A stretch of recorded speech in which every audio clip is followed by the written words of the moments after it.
It is my pleasure to introduce my business partner, Kevin Eastridge. Much to my chagrin, you are going to enter the no-spin zone. The big difference between us is he refuses to wear my rose-colored glasses. I keep telling him we're in sales. Would you welcome Kevin Eastridge?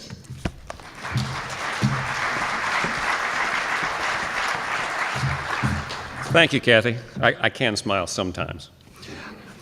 We believe real estate, both residential and commercial, will fare better than the economy for the next few years. Since real estate accounts for about 18% of the total economy, we think it's kind of a big deal, and we're pretty sure that's the reason that the Pope waited until today to abdicate his position. Although there may have been many reasons for the beginning of our Great Recession a few years ago, no one disputes that real estate finance and its related securities were a big part of the problem.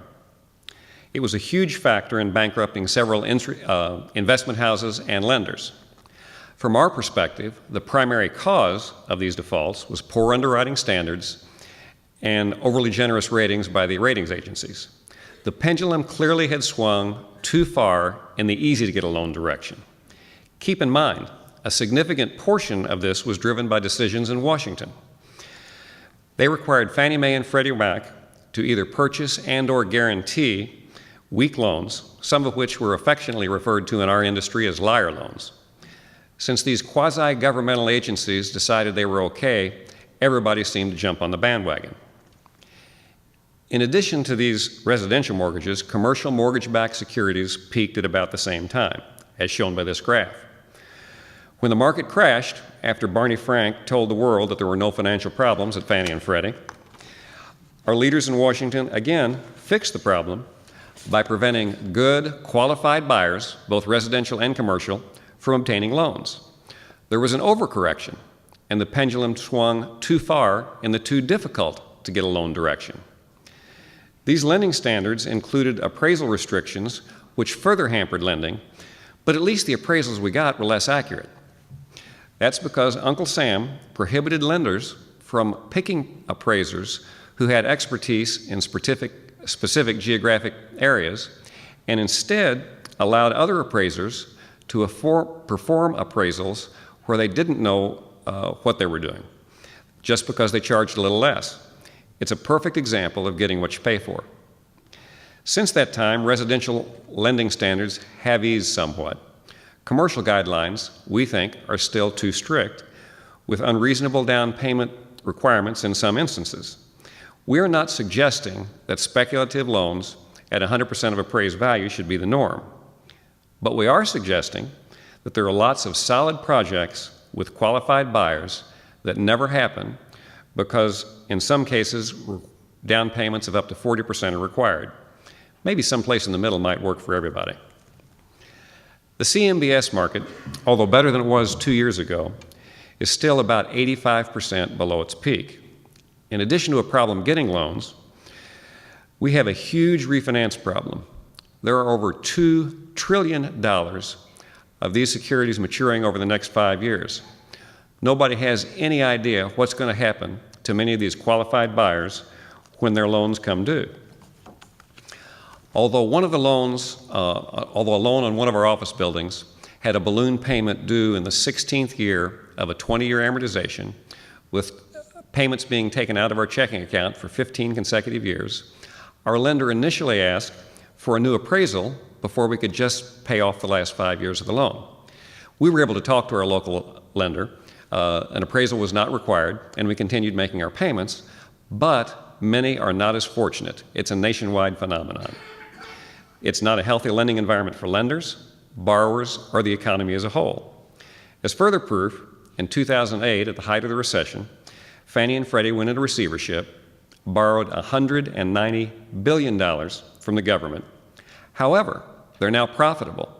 They've paid back over $50 billion of that. If left alone, will continue to repay all of that money and generate revenue for the government. So even though they're profitable today, and should remain so, the current discussion in Washington is centered on how to either shut down or restructure these critically important financing sources. Just 2 more items before I get back to our happy real estate market. As I mentioned earlier, real estate is a big part of our economy, but it is dependent on the economy as a whole. Unless we have a healthy, growing economy, we can't have long-term success in real estate or any other sector. First, on these dire, disastrous cuts called the sequester, which go into effect tomorrow. The total amount of cuts for the entire year amounts to less than 4% of 1 year's entitlement spending, or it pays less than 5 months of our interest expense. It's a drop in the bucket. If you get out your binoculars, you can almost see on the graph how big the cuts are. It has no meaningful effect. Secondly, entitlement spending accounted for 84% of all federal revenue last year. Soon we'll be at 100% of all federal revenue. It's impossible to get our fiscal house in order without significant entitlement reform. Ken talked about industrial space absorption, which has been a recurring topic in these discussions. As recently as 5 years ago, I said if you wanted 50,000 square feet of warehouse space, you're going to have to build it because it doesn't exist. It was all occupied. Last year, we said that vacancies were as high as they'd ever been, but we believed they would gradually decline. That is exactly what's happened. We absorbed over 1 million square feet last year. Vacancies are still higher than we would like, and it's still tough to find space in the 20 to 50,000 square feet, but things are definitely moving in the right direction. Gary talked about land development, and from my perspective, his news on farm sale prices is a big deal. We are blessed to live in an area that produces oil and gas, as well as corn and soybeans. It's a perfect storm of good news if you happen to own productive acreage. Harris talked a lot about the changing retail landscape. There's clearly more than one way to make a dollar, and it's easy to look at if you look at the grocery stores. You can make money with a discount, low-service model like Ruler Foods, or you can be successful in a high-cost, high-service approach like Fresh Market.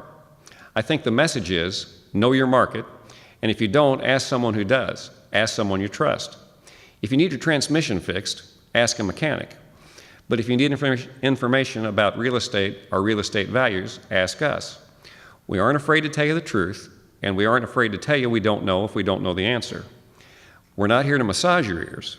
As Ken said, we sell knowledge and service. It just usually comes with a deed. Kathy gave the most productive news about any real estate segment, the residential market. There's 2 reasons for that. One is she's always upbeat and never removes her rose-colored glasses. And second, the residential market last year improved significantly, and we believe it will again in 2013.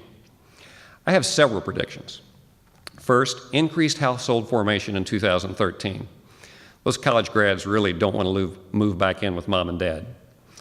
I think we'll see a slight increase in homeownership percentage, and both 1 and 2 are good news for industrial production and therefore its related real estate. Trophy locations are property designed exactly like the user wants will sell. Similar but slightly less attractive properties may languish. Apartments, farmland, and single-family residential will continue to be the strongest submarkets in real estate, and other segments will show slow improvement starting again in 2013. Before we move on, I'd like to thank all of the individuals and organizations that provided this information. As is always our case, we have refreshments. The refreshments this year are upstairs. You can go either on the right or the left. Don't get confused by the bar on the right. It's kind of fake. It's just soft drinks and stuff. And if you need an elevator, it's on the 6th Street side.